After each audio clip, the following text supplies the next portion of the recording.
नमस्कार ओडिया बहु रोसई को आपण मानकु बहुत बहुत स्वागत।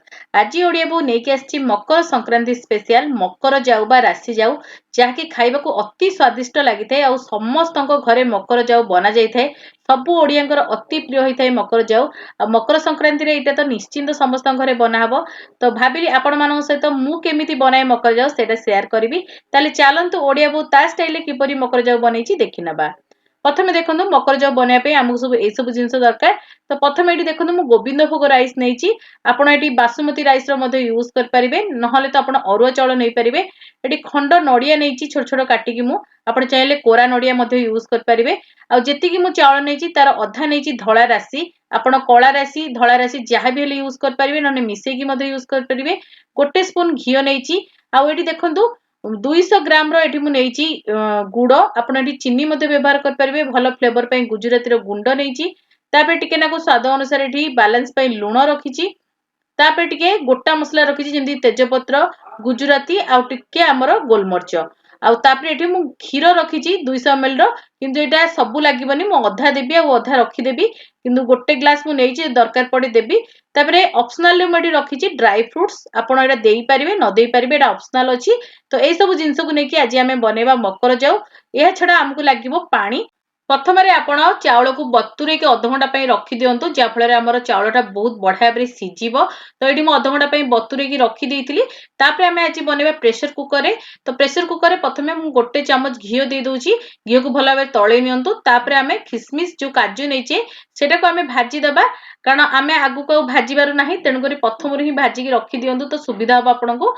काजू किसमिस को सब अलग अलग भाजिबे केबे भी एका संगे भाजिबेनी एका संगे भाजिले दी जनकर टाइमिंग अलग थाए तो पोड़ी जिबार चांस थाए तेनु करी मु एठी प्रथमे किसमिस को भाजी नउची। तापर एठी मु काजू को दे देछि काजू को देकी मध्ये सेंती लाल हेला पर्यंत भाजी नेबी। तो एठी काजू मध्ये भाजी हि जाइछि। तापरे बळी जाइथिबा घियो रे मु एठी गोटा मसला नेइथिली जेंति तेजपत्र गुजराती आ टिके गोलमर्च ताकू मु एठी देकी भलो भाबे टिके भाजी देबी जा फल रे बहुत बढ़िया बास्ना आसीबो। तापरे बतुरा आइथिबा चावल को एठी मु दे दोछि आ चावल को देकी टिके नाको आमे भाजी दबा। एठी चावल भाजी होई आसिलानी तो आमे जेते कि चावल नेइचे तार 4 गुणा आमे एठी पानी दबा। गोटे कप चावल पई मु एठी 4 कप पानी देइछि। तापरे आमे टिके नाको भलो भाबे मिसेई दबा सब जिंस को जेंति कि चावल तळे न लागि कि रहइबो। तापरे जो लूण नेइथिली मु एठी स्वाद अनुसार लूण मु एठी टिके देइ देइछि। तापरे लूण देकी भलो भाबे मिसेई दियंतु टिके भलो भाबे। तापरे प्रेशर कुकर को बंद करी 5 रु 6 टा सीटी आसीबा को दियंतु जेंति भात पूरा सिझी जिवो।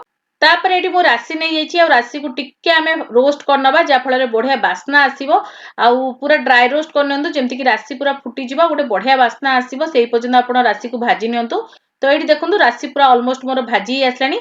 तापर आमे आको काढी दबा टिके हल्का ठंडा हबा को दबा। तो एठी देखंतु हल्का ठंडा ही सारछि तो एबे आमे आको ब्लेंडिंग जार रे देकी भलो भाबरे आको ब्लेंड करनबा पूरा गुंड करिवेनी टिके खदखदडिया थिबो सेही भले आपण ब्लेंड कर नियंतु। तापर एठी देखंतु 5 रु 6 टा सीटी परे भलो भाबरे हमर भातटी सिझी जाइछि।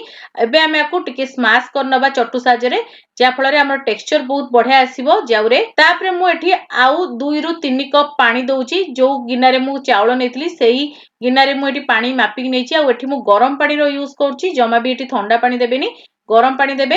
गरम पानी देकी भलो भाबरे मिसेई नियंतु आ जहा भी हमर गोटा अंश थिबो चावल रे सब को भलो भाबरे स्मैश कर नियंतु। तो एठी देखंतु भलो भाबरे स्मैश हि जाइछि। तापर जो राशि को मु गुंड करि रखिथिली एठी आमे दे दबा आ राशि को भलो भाबरे मिसेई नबा जाऊ सहित। तो एठी देखंतु 10 मिनिट मु भलो भाबरे जाऊ को फुटेई नेइथिली आ एठी भलो भाबरे राशि चावल सब भलो भाबे सिझी आसलानी। तो एठी आमे खंड नडिया को दबा आपण एठी कोरिकी भी नै परिबे मो घरे पर्सनली खंड नडिया प्रिफर करंती तेनु करी मु देइछि। तापरे भजा हितबा ड्राई फ्रूट्स को देइ दियंतु एमति दबा द्वारा बहुत ही बढ़िया टेस्ट आसी थाए जाऊ रे आपण चाहिले एटा को स्किप मध्ये कर परिबे। तापरे एठी मु खीर दउछि आ एठी मु 200 ml खीर नेइथिली आ एठी मु आधा खीर यूज करछि। आ आपण चाहिले आको पूरा पानी रे भी मध्ये बनै परिबे। आ हमर ऑथेंटिक रेसिपी रे एठी खीर यूज हुएनी केवल पानी रे ही बना जाइते जेतु टिके भलो फ्लेवर आसीबो तो मु एठी खीर रो यूज करछि। तो सब जिंस को भलो भाबरे एमति मिसेई दबा आउ ताको भलो भाबरे फुटिया को दबा आउ टिके गाढ़ा हबा को दबा। तो एठी देखंतु जाउटी मोर गाढ़ा ही आसलानी तो मु एठी गुड़ को ऐड करछि आ एठी मु पूरा 200 ग्राम गुड़ यूज करछि जा द्वारा कि बहुत ही बढ़िया मिठापण आसीबो तो बहुत भल लागिबो। आपण चाहिले एठी चीनी रो मध्ये व्यवहार कर परिबे।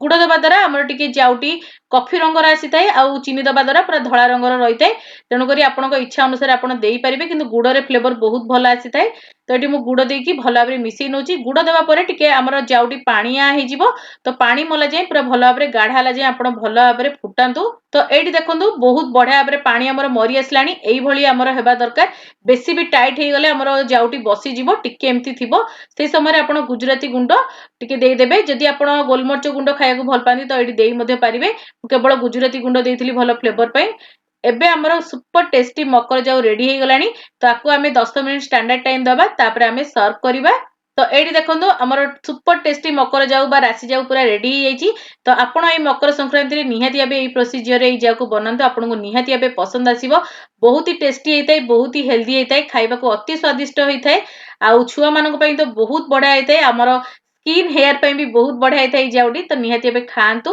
एंजॉय करंतु निजे खातु निज परिवार को खुआतु आपण माने मोर वीडियो को को जगह देखुं निहाती भाव कमेंट सेक्शन में लिखंतु आउ केमिति लागुची मोर छोट छोट वीडियो निहाती भाव कमेंट सेक्शन में लिखि पारिबे आउ जदि किछि नुवा वीडियो देखियो चाहते सेटा मते लिखि पारिबे आ मोर फेसबुक पेज आउ इंस्टाग्राम पेज को निहाती भाव फॉलो करनियंतु सेठी मते मु बहुत ही बढ़िया बढ़िया पोस्ट करते तो आगु को मैं एमती आपण मानो पे बहुत ही बढ़िया बढ़िया रेसिपीज नेकी आसीबी तो आज पई एतिकी बाय बाय।